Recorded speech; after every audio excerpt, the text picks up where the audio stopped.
आपत्तिक में उलझे रहे उधर कानपुर के बाबा ने कर दिया खेल, भक्तों से कमाया इतना ईडी भी भूल जाए गिनती। अस्पतालों की लूट से महंगा है बाबा का भभूत, 2.5 लाख के हवन से जेब होगी खाली, मांगा हिसाब तो पीटेंगे गुंडे। मां कामाख्या दरबार, कई एकड़ में आश्रम और एनएसजी सुरक्षा में चलने वाले बाबा के कारनामे कर रहे हैं सबको हैरान। कानपुर में एक जगह है करौली, जहां के बाबा आजकल चर्चा में हैं। दावा है कि इनका चमत्कार पंडित धीरेन्द्र शास्त्री से भी बड़ा है।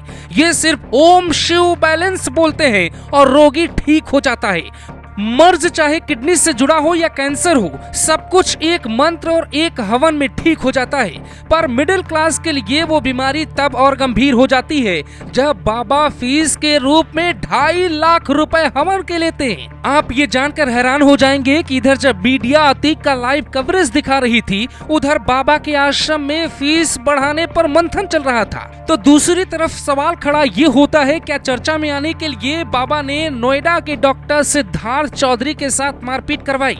क्योंकि डॉक्टर का आरोप तो यही है। डॉक्टर साहब कहते हैं बाबा का भौकाल इतना है कि मैं काफी डर गया। करीब 1 महीने बाद रिपोर्ट दर्ज करवा पाया। इनका रसूख काफी ज्यादा है। जब हमने ये पता करने की कोशिश की तो हमारे रिपोर्टर बताते हैं, बाबा का भौकाल इतना कि बाबा की सुरक्षा में 24 घंटे रिटायर एनएसजी के कमांडो तैनात रहते हैं।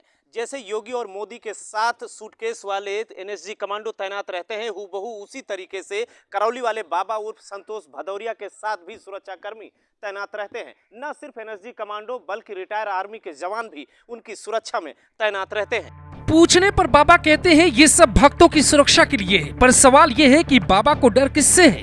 क्या बाबा उन लोगों से डरते हैं जिन्होंने 3 दशक पहले इन्हें जेल भेजा था? संतोष भदौरिया का इतिहास बताता है कि वो आसाराम, राम रहीम या फिर दूसरे बाबाओं की तरह बाबा बनकर जेल जाने वाले नहीं, बल्कि पहले से ही जेल जाकर लौट चुके हैं। कहते हैं लंबे समय तक जेल काटने के बाद संतोष भदौरिया के दिमाग में ये आइडिया आया कि माँ कामाख्या की पूजा अर्चना की जाए, आश्रम बनाकर लोगों का ऋषि मुनि वाली पद्धति से इलाज किया जाए। और इसी आइडिया के साथ बाबा ने करौली में अपना आश्रम खोल दिया। जब आश्रम खोला तो बाबा वहां रोजाना नहीं बैठते थे, बल्कि साथ में व्यापार चलता और बीच में कभी कभार 1-2 दिन वहां जाते थे। लेकिन जैसे ही बीते 2-3 सालों से लोगों की भीड़ बढ़ने लगी, बाबा ने वहां लगातार बैठने का फैसला कर लिया। कहते हैं भक्तों की भीड़ इतनी होती है कि बाबा को खाने की फुर्सत नहीं मिलती। यहाँ नॉर्मल हवन का रेट 31,500 रुपए है। एक दिन में अगर हवन करवाना है तो 2.5 लाख रुपए है। इस हिसाब से पैसे जोड़े तो एक दिन की कमाई ही लाखों करोड़ों में हो जाती है। इस देश में धर्म से जुड़ी चीजों पे टैक्स नहीं लगता, पर बाबा कहते हैं मैं टैक्स भी देता हूँ। लेकिन बाबा के भक्तों में ही कई लोगों की संख्या ऐसी है जिनका आरोप है कि बाबा इलाज के नाम पर खुली लूट करते हैं। नोएडा की डॉक्टर ने भी यही आरोप लगाया था। इनका खेल अस्पतालों की लूट की तरह है। वहाँ डॉक्टर आपसे फीस लेकर महंगी महंगी दवाइयों के नाम पर लूट करते हैं और यहाँ हवन से लेकर भभूत तक के नाम पर मोटी रकम वसूली जाती है। भारत में विश्वास के नाम पर अंधविश्वास का कारोबार कितनी तेजी से फैल रहा है, इसकी पूरी कहानी सोशल मीडिया पर रोज देखी जाती है।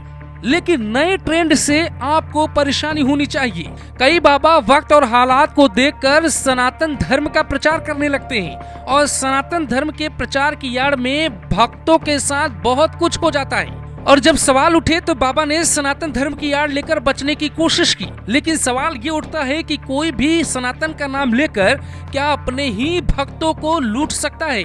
ये आरोप डॉक्टर सिद्धार्थ ने जो लगाए वो बेहद गंभीर है। अगर सब कुछ सच है तो फिर पुलिस को बार बार किस बात की जांच करने आश्रम में जाना पड़ता है? आश्रम में ऐसा कौन सा राज दफन है जो कानपुर की जनता के साथ योगी आदित्यनाथ को भी जानना चाहिए। योगी सरकार में कानपुर से गहरा नाता है। कभी विकास दुबे का विवाद, कभी सपा विधायक इरफान सोलंकी का विवाद और अब नए बाबा करौली का विवाद सामने आ गया है। पब्लिक का सवाल है, दोनों पर बुलडोजर चला, क्या तीसरे बाबा पर गलत पाए जाने पर बुलडोजर चलेगा? Ashok Kumar, Kanpur, global Bharat TV.